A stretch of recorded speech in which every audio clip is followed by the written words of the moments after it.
し波を揃えてゆこうお互いを信じ合う五人の仲間まるでスバイブに預けた命飛ぶぜ宇宙の果てまでもみんなの笑顔も間近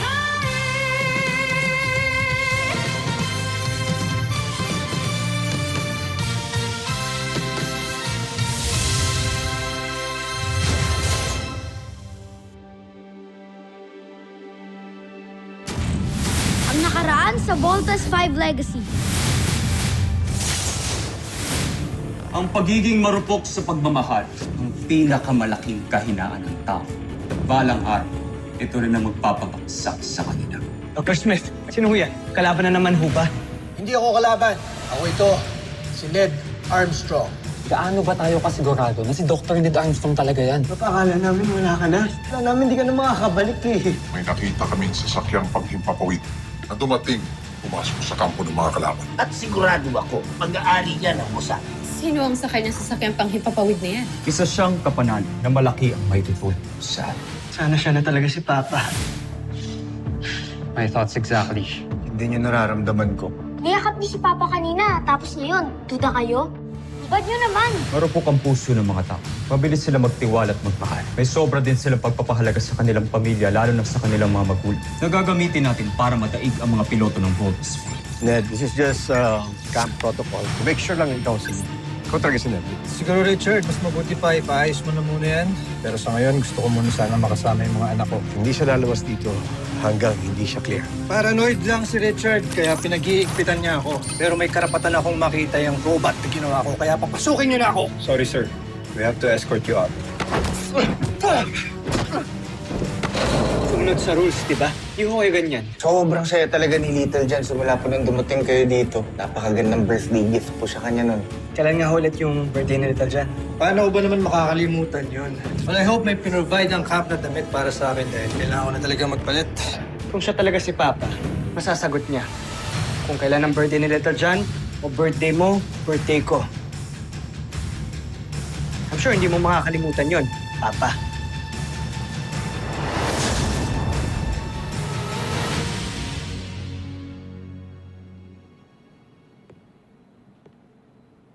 Ano ba ito, Steve? Pinagdududahan mo ba talaga ako? Sagutin niyo lang ho ang tanong ko. Kailan ho ang birthday namin? Napakarami kong masakit na pinagdaanan. Nung malayo ako sa inyo. Tapos ito lang ang dadatnan ko. Sarili kong anak na pinagdududahan ako. Pagpasensyahan niyo na po si Kuya Steve, ha? Medyo nakahaba na siya sa kapraningan ni Nick. I'm sorry. Kung hindi mo masasagot ang tanong ko, hindi ikaw ang papa namin. Kailan?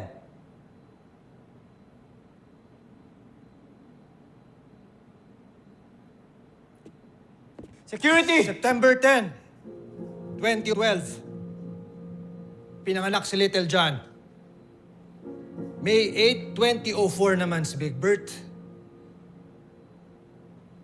At ikaw, Steve. You were born on August 16, 2002. Kontento ka na ba sa mga sagot ko? O baka may gusto ka pang itanong?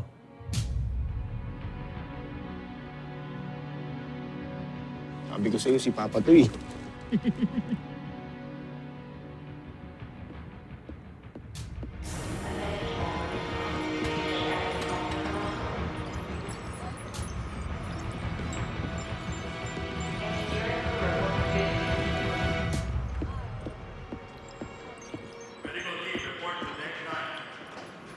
Pa,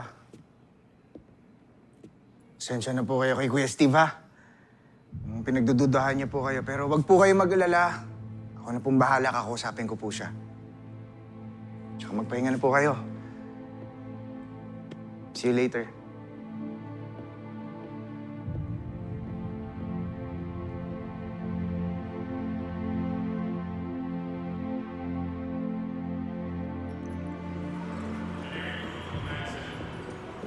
Yeah.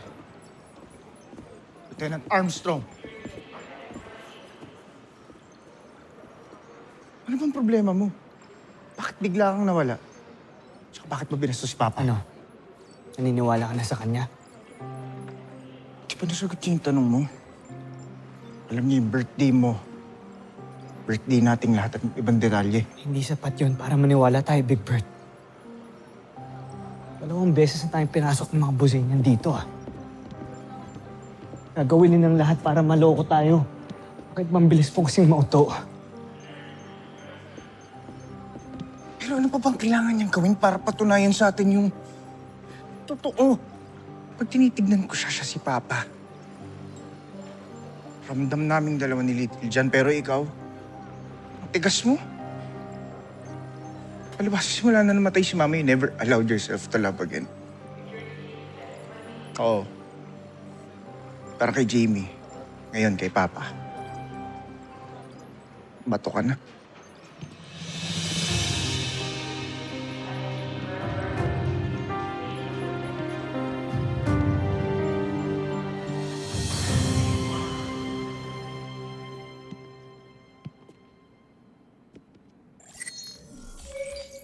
Idnisht Diopzala Deno.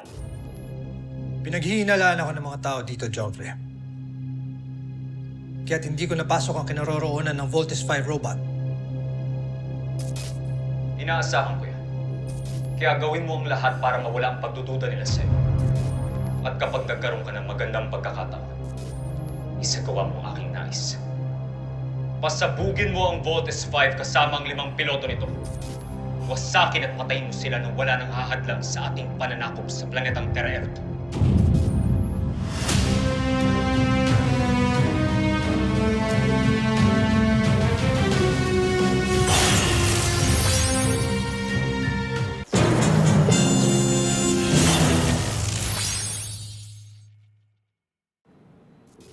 Mas mabilis mong matatapos ang iyong misyon. Mas mainam para sa iyong kaligtasan. Kaya isa katuparan mo agad ito. Masusunod, Joffrey. Tama nga ang hinala namin. Kilala niyo nga ang panauhin sa Camp Big Falcon. Joffrey, maaari bang sabihin mo na ito sa akin? Siya ang nilikha ko na kawangis ng ama ng 3 piloto ng Voltes 5.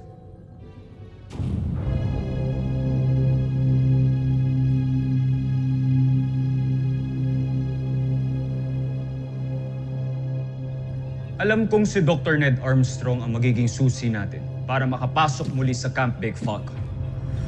Kaya ginamit ko ang ating teknolohiya para gayahin ang wangis ng taong lumikha kay Voltes 5. At nung nasa Camp Big Falcon ako, habang nagpapanggap bilang si Manuel, nilikob ko ang lahat ng personal na impormasyon tungkol sa mga buhay ng kasapi ng Voltes 5. Itong mga nadiskubre kong mga datos ang gagamitin ng aking humanoid para makuha niya ang tiwala ng mga taga-Camp Big Falcon. Wangis. Nagaya niyo nga ang kanyang wangis, ngunit paano kung mahalata nilang hindi pala ito totoo? Huwag kang mag-alala. Najmi. Ang nilikha kong humanoid ay ginawa kong mabangis. Walang awa. Kaya sigurado kung kamatayan lamang ang haharapin ng kahit sino mang makatuklas sa kanyang tunay na katauhan.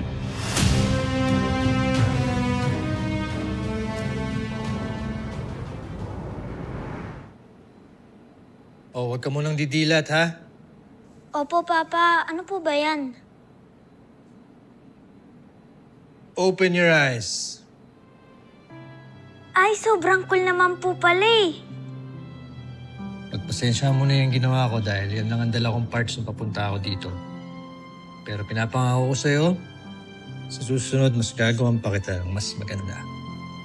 Sobrang angas na po nito, Papa. Ngayon lang po ako nakakuha ng gift from you. Sobrang saya ko po. Thank you po, Papa.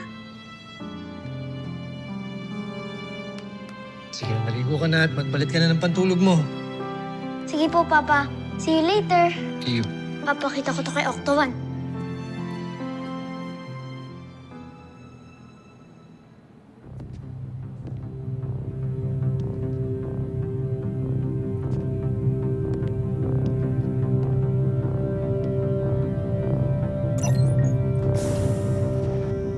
Security, Yes, sir. magpapatulong lang sana ako mag-operate ng computer terminal dito. Madali lang to, sir.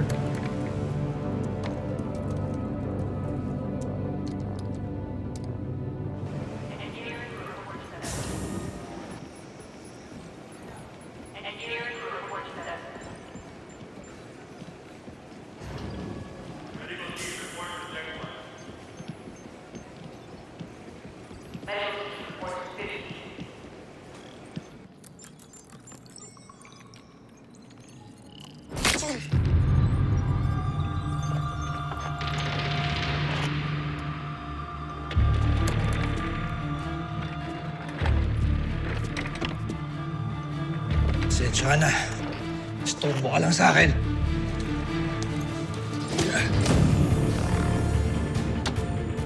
Meron pa akong misyong kailangan tapusin.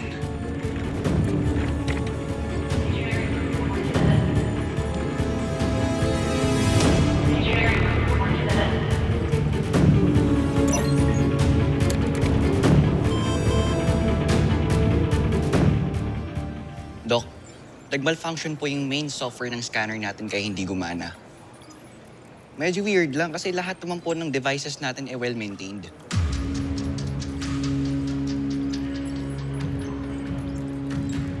I know.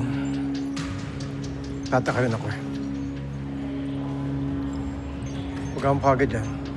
I need asset. Copy po.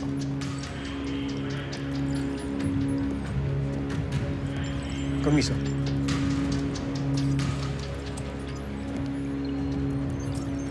Inform the security team. Tonight, they have to be very vigilant. Ayoko maisalo ulit tayo ng makalaban. Yes, Doc.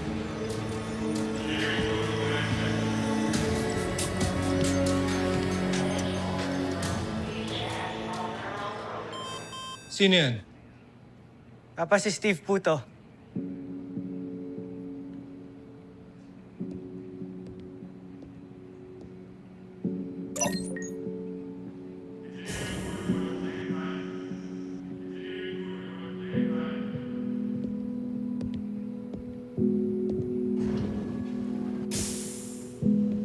Pa, di ko hata nakita yung security niyo sa labas. Nagpaalam at magbe-break lang daw siya.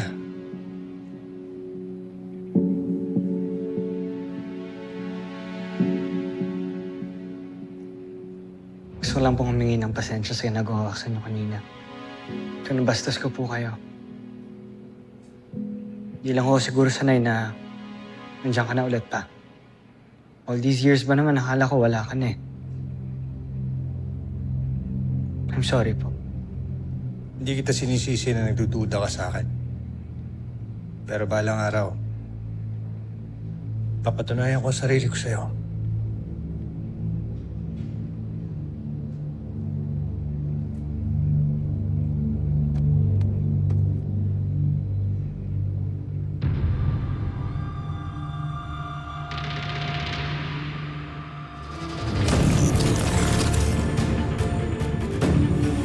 Permission to enter?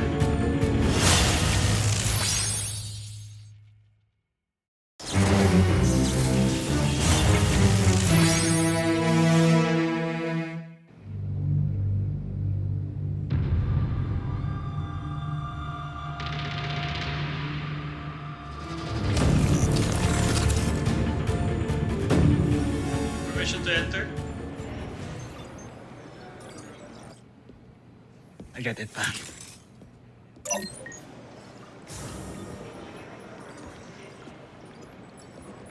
Sir, good evening, sir. Good evening, Steve. Ned, totoo nga sinasabi ng anak ko. Buhay ka nga.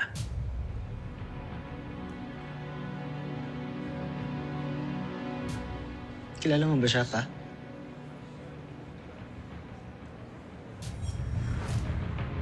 Ako po si Jamie, yung anak po ni General Oscar Robinson po. Jamie. Sina Kuya po, saka po si Ate Jamie at si Kuya Mark, ang napiling pilots ng Voltes Robot.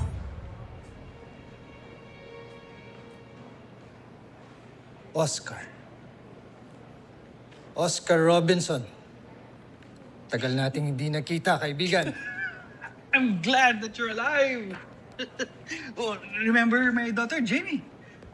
Hi, Tita. Congratulations at balita ko isa ka rin piloto ng Voltes 5. Thank you po. Nice seeing you again, Tito Ned. Punta tayo kay Dr. Smith. He has good whiskey. Come on.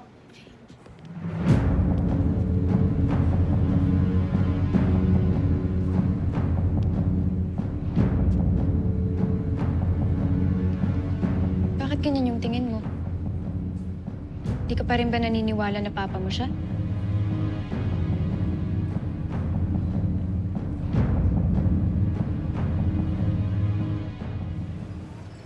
Akala ko pinaprank lang ako ni Jamie. Kamusta ka na, Ned? Kamusta ang mission mo sa Buzan?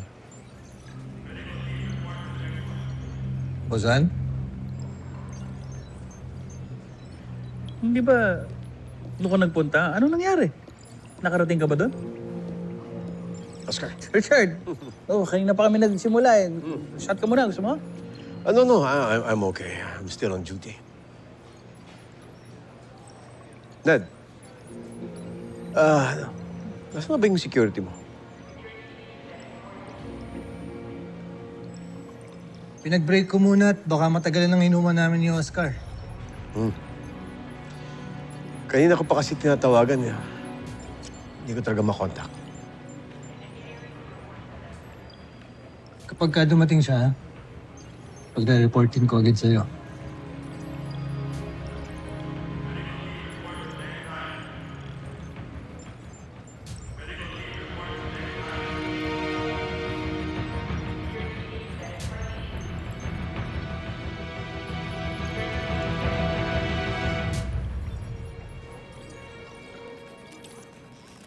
Grabe, ang ganda naman nito.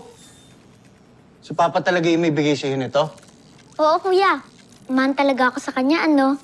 Magaling din siya gumawa at mag-invent. Yep. Like father, like son. Open. Oh, hello, Kuya Steve. Boys. I still want you guys to be careful kay Papa, okay?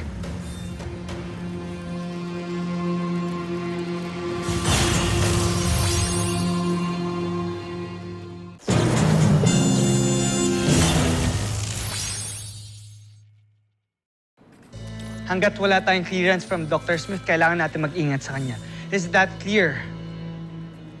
You're so heartless, kuya. Bunso, wala akong sinabing masama. Gusto ko lang mag-ingat tayo. Tama na. Papayakin mo yung bata, oh. Teka, Bunso. Kaya na natin siya. Pagod nila tayo kay Papa.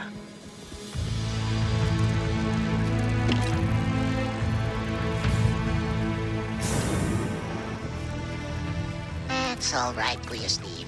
Lil John's still a baby. Just like Octo One. Kung meron lang akong magagawa para malaman ko yung totoo about kay Papa, gagawin ko eh. Gusto ko lang matanggal yung duda ko sa kanya. Octo One can help you, Kuya Steve. Ano bang may tutulong mo? Oh, Octo One has sensors. I can analyze living and non-living organisms. Octo will observe Dr. Armstrong if you want. Isilbi ka rin pala eh, no? Hindi ko alam. Wow! Okay. Octo One, ganito gagawin mo. Gusto ko mag-sneak in ka sa kwarto ni Papa. Right. Ibabalita mo agad sa akin kung meron kang makitang unusual. Roger? Roger. Octo One is the 6th member of the Voltes team. It is my duty to protect everybody. Good. Go. Woohoo! Pahanap na kagad si Santos. Gusto ko ma-validate yung sinabi ni Dr. Ned Armstrong. Copy that. Let me know ASAP. Transmission. End. So pinagdududahan mo din siya? Nag-iingat lang. Ayokong maisahan na naman tayo dito sa camp. Ikaw, kamusta naman yung pag-uusap ninyo? Wala ka bang napansin na kakaiba?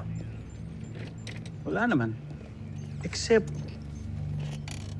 parang nagulat siya nung kinamusta ko ang mission niya doon sa Bosenia. Wait.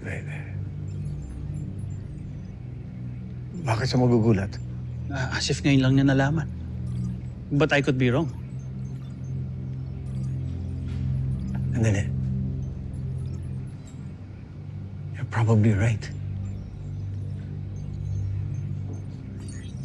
Call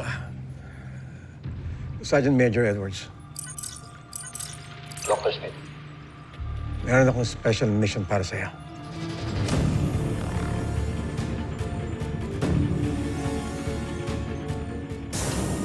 Hey, Steve! Ava, I heard bumalik na daw yung dad mo, ah. yeah. You know what? I hope to meet him someday. It would be an honor. Sige, wala kita minsan. Really?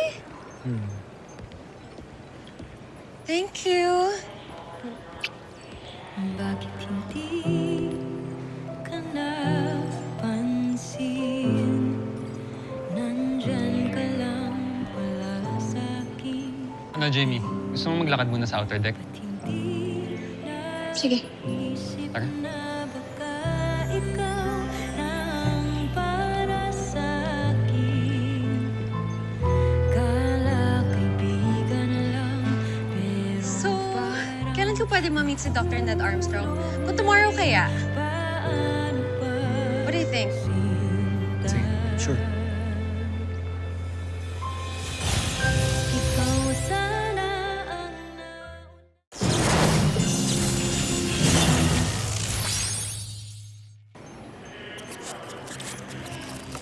Scanning. Area clear. Octo can sneak into Dr. Armstrong's room. Whoa. Locked door? No problemo. Wow. Here we go. Yoo-hoo. Anybody home? And now, the perfect hiding spot. Ah! Oh, no. Kuya, are you okay? Scanning vital signs. Cervical fracture detected. Oh, no. Rest in peace, Kuya. Kuya Steve is right. Something's going on with Dr. Ned Armstrong. Oh, no. Alam ko nagdududa rin ho kayo kay Papa.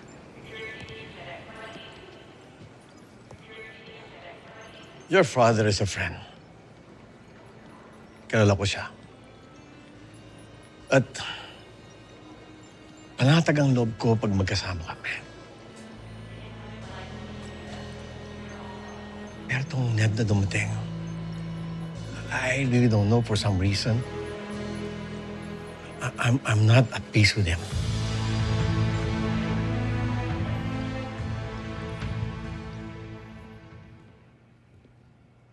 Whoa. He's back.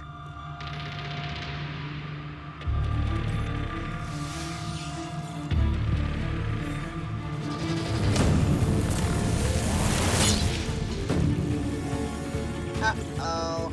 Danger. Detecting explosive device. Whoa! Sensing biomechanical signals. He's not human. He's an android. Octo need to escape. Octo cannot be detected. Octo has to warn Kuya Steve and Little John. Oh. Susunod sa Voltes 5 Legacy. Tiyak na matutuwa ang aking Jomfrey kapag tuluyan ka ng sumabog kasama ang iyong mga piloto. I have to report to Kuya Steve. And you have to know the truth. Octo 1 is very scared. Your papa is enemy. Pati ba man ikaw, Octo 1? Galit ka rin sa papa ko? We just have to do this para matapos na to. Hindi ako ang kalaban dahil ako ang tunay na Ned Armstrong. You are an imposter. Taas ng kutob ko, may makikita tayo dito sa loob eh. Hindi gumagana. Big Bert. Ano ang sinyalis na yan, Joe? Galing ito sa aking human.